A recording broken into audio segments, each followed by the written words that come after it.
آمن الرسول بما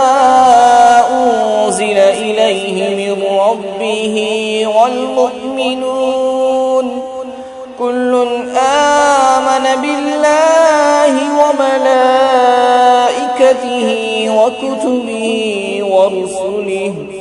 لا نفرق بين أحد من رسله وقالوا سمعنا وأطعنا غفرانك ربنا وإليك المصير لا يكلف الله نفسا إلا وسعها لها ما كسبت وعليها ما اكتسبت ربنا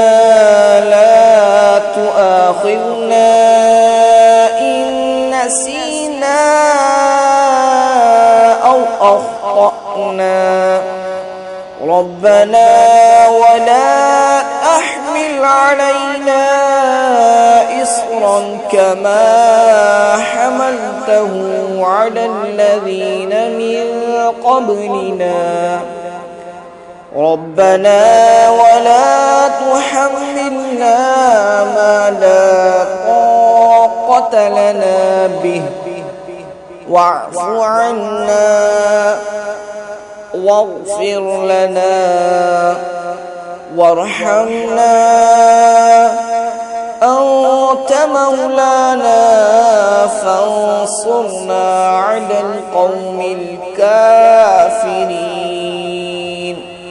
صدق الله العظيم.